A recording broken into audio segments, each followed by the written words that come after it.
Who's ready for some Tesla charts?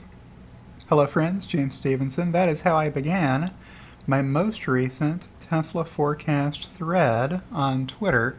And Loki is raring to go for this occasion. He is up and alert and ready to go through.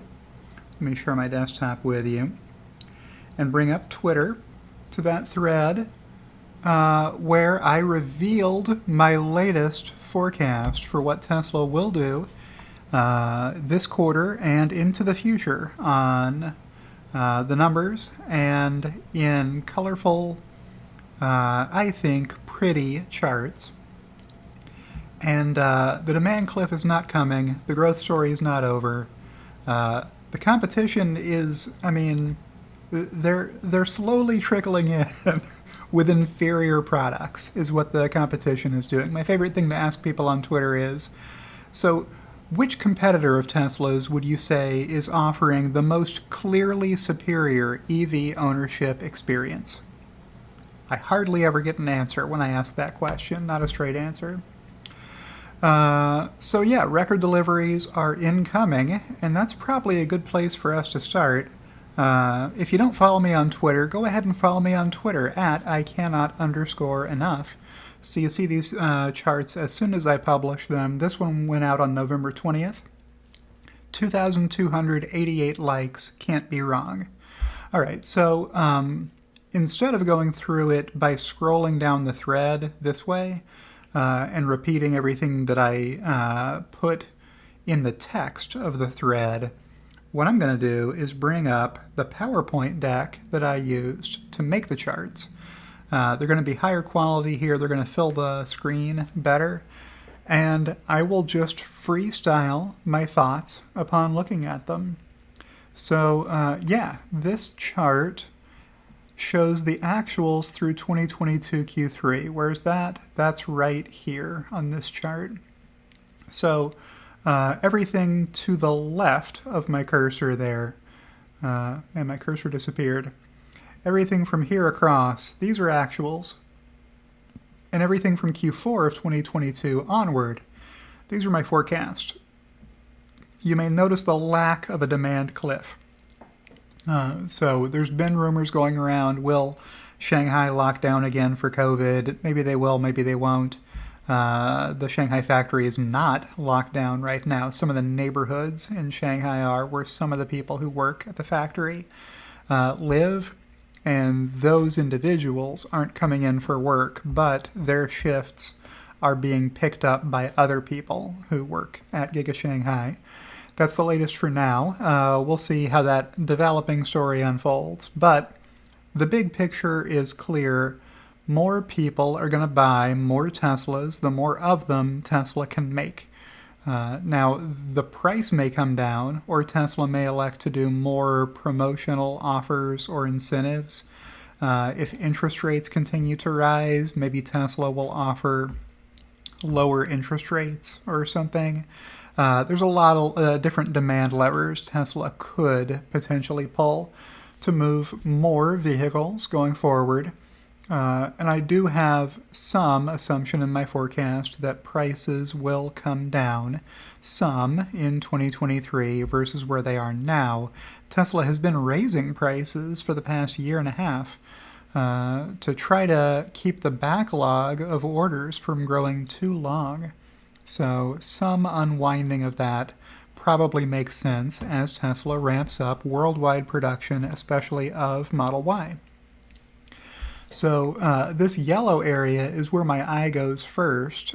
This is the Shanghai Model Y area of this stacked area chart showing Tesla's global deliveries by model and by site. Now, Tesla doesn't report in this level of detail, so I have to use my best analytical judgment to try to guess at the distribution of the totals by model and by site. And I get a lot of help on the actual time periods from Troy Teslike, who follows this stuff very closely.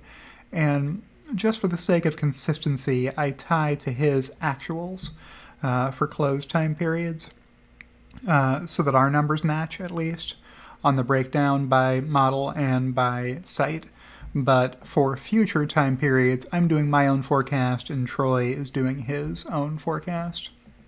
So yeah, Model Y production from Shanghai got pinched quite a lot. You can see it real clearly on this stacked bar chart that the blue and the white sections down here, which are Fremont, Model S, Model X, Model 3, and Model Y, didn't get pinched at all in Q2 of 2022. This was purely a Shanghai phenomenon where their factory was closed for 4 weeks and then operating at limited capacity for another 4 weeks or so. So one shift a day, 6 days a week. And that limited the number of vehicles they could deliver in Q2, produce and deliver. And that popped right back in Q3 to new all-time record highs, at least in total, globally. And expect more of that, right? The total of these stacks is rising over time. So I've got a little bit of Shanghai Robotaxi in here at the end of 2025. This is my placeholder for the small Robotaxi Tesla unveiled a couple of years ago in the Battery Day event. I shouldn't say that they unveiled it. They veiled it. They showed it with a car cover over it. See, we don't know what that looks like still. The research and development team, Franz von Holzhausen's research and development team, probably still working on what that small robotaxi is going to look like exactly. But I do have deliveries of Semi starting almost right away, so with incredibly small numbers, too small to appear on this chart. Semi will never deliver 1 million units per year, right? That's way, way too many for the market. The market is, less than 1 million in total for each year in North America, which is probably where Tesla is going to end up selling most of their semis. Cybertruck will start deliveries next year, so this is the Cybertruck segment here. And the Texas Model Y is right underneath it. That has already started deliveries. And the Berlin Model Y is under it. I expect that Berlin, maybe by the end of 2025, will be delivering Model 3s as well as Model Ys from a facility they have not even started construction on yet. So there's a lot of vehicle growth in the future for Tesla, at least in my forecast.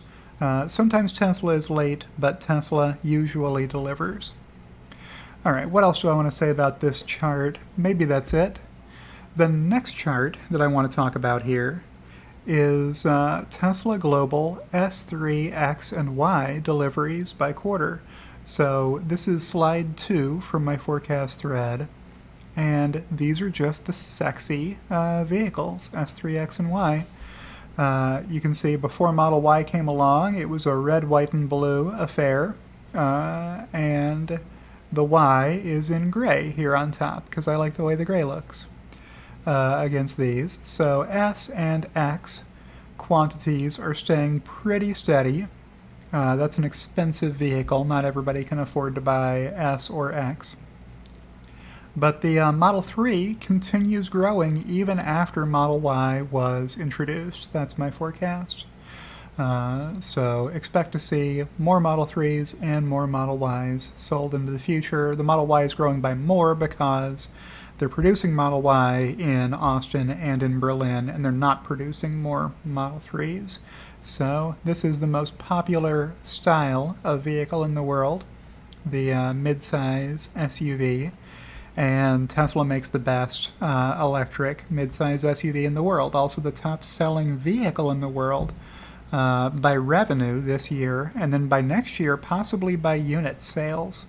Model Y will be the number one once Berlin and Austin ramp up.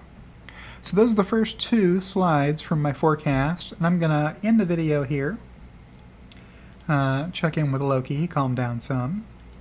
And I will outro and say if you've enjoyed this video, click the like button, and if you're not subscribed to my channel, why not go ahead and subscribe to my channel, and click the notification bell to get alerts when I release new videos. And a thank you to everyone who supports me either on Patreon or by joining my YouTube channel, especially my executive producers Kathy Kitchler and Bradford Ferguson, and I will see you in part 2.